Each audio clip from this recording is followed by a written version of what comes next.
আসসালামু আলাইকুম। আজকে শুক্রবার, পবিত্র জুমার দিন। আপনাদের আজকে নিয়ে এসেছি কক্সবাজারে সদর উপজেলার জিরংজা ইউনিয়নের পার্শ্ববর্তী একটা ইউনিয়ন, যেটার নাম হচ্ছে পিয়াখালী ইউনিয়ন। এই গ্রামটা বিস্তীর্ণ। এই গ্রামটা এখনও আধুনিকতার ছোঁয়া তেমন লাগেনি, বাট 100% বিদ্যুতায়িত হয়েছে। এটা আসলে একটা বিশাল অ্যাচিভমেন্ট। আর এখানে বিশাল চোখ যত যায় দিগন্ত জুড়ে কৃষির আবাদ দেখা যাচ্ছে, যেটা আমাদের খাদ্য যোগানে বিষয় দিচ্ছে। আর এখানে ইটভাটায় আছে একটা।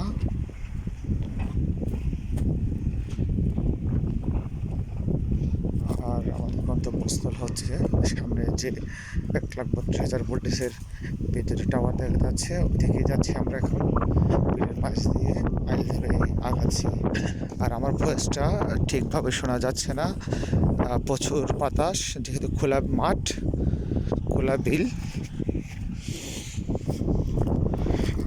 আর একটা সাথে হচ্ছে একটা মেশিনের আওয়াজ শোনা যাচ্ছে, যেটা হচ্ছে ইট ভাটায় ব্যবহার করা হচ্ছে, ইট তৈরিতে। আর আমাদের গন্তব্যস্থল যেহেতু টাওয়ারের দিকে যাচ্ছি আমরা। মূলত টাওয়ারটা জাতীয় সম্পদ, আর ওটাতে বিদ্যুৎ ফ্লো হচ্ছে। বিদ্যুৎ যাচ্ছে 1,32,000 ভোল্টেজের।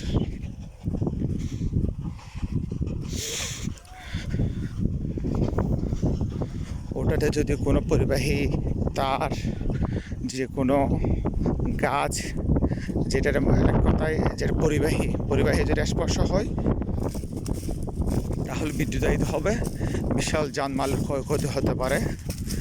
তো যে কোনো কারণে ওই জমির মালিক আমাদের টাওয়ারের ল্যান্ডিং পজিশনে, জমির মালিক ওখানে উনি শিম গাছ রোপণ করেছে, যেটা আমরা দূর থেকে দেখেছি।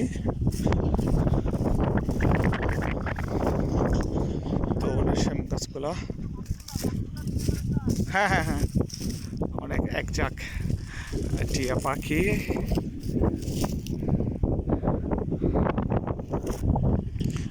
জমির মালিক তিনি এখানে শিম গাছ তুলে দিয়েছেন।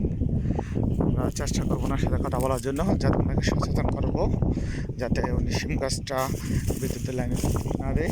কারণ হচ্ছে বিদ্যুৎ লাইনে হয়তো বা তুলে দেওয়ার পরে উনি কিছুটা লাভবান হবে, বাট পরবর্তীতে যখন পরিবাহী বা কন্ডাক্টর তাদের কাছাকাছি চলে যাবে, স্পর্শ করবে, বিশাল একটা ক্ষয়ক্ষতি হবে, এমনকি মৃত্যু পর্যন্ত হতে পারে 1-2 সেকেন্ড, ন্যানো সেকেন্ডের মধ্যেই। আর এগুলো দেখা যাচ্ছে এখানে মরিচ গাছ। উনি একটা নেট ইউজ করে এখানে মরিচ গাছ রোপণ করেছে, আর কিছু শিম রোপণ করেছে, শিম গাছ। আর এখানে ঝাঁকে ঝাঁকে, যেহেতু বিল খোলা মাঠ, বিল, এর জন্য ঝাঁকে ঝাঁকে টিয়া পাখি। আর কত সুন্দর আসলে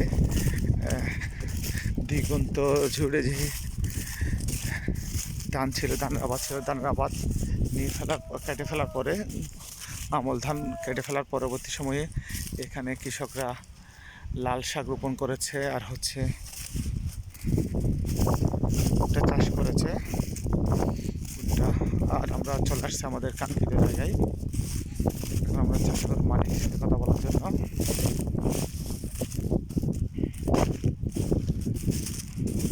চারিদিকে সোনালি রং, সোনালি আকার ধারণ করেছে, যেহেতু ধানগুলো কেটে ফেলার পরবর্তী সময়ে।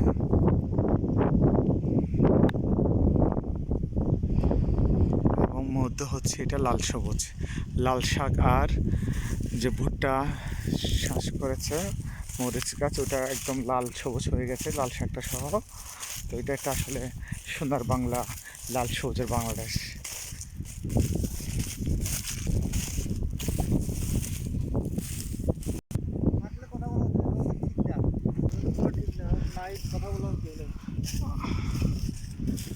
ডাইরেক্ট মাছ মারা দিছে, আর এখন ছিঁড়ে নেবো তাও বাতা দিলে, কারণ হ্যাঁ, চিংড়ি ধরছে। আসছে। দেখেন কত সুন্দর লাগতেছে এই টিয়াগুলো। Wow, অনেক সব টিয়া।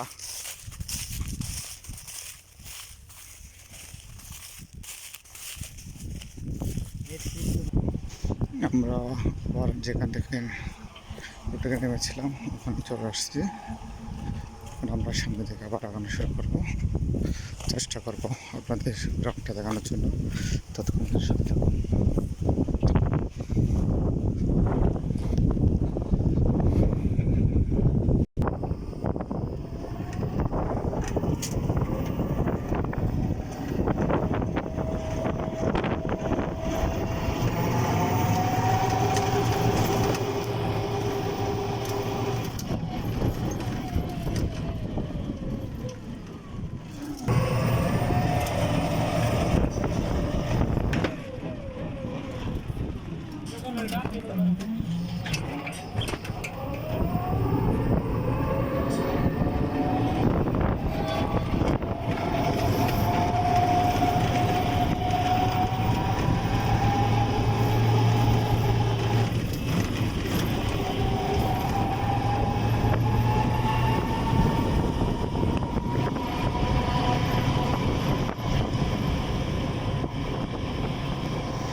আর এই স্কুলটা হচ্ছে অনেক পুরনো, প্রায় 1952 সালে পিএম খালি সরকার মাধ্যমিক বিদ্যালয়তে স্থাপন করা হয়েছে।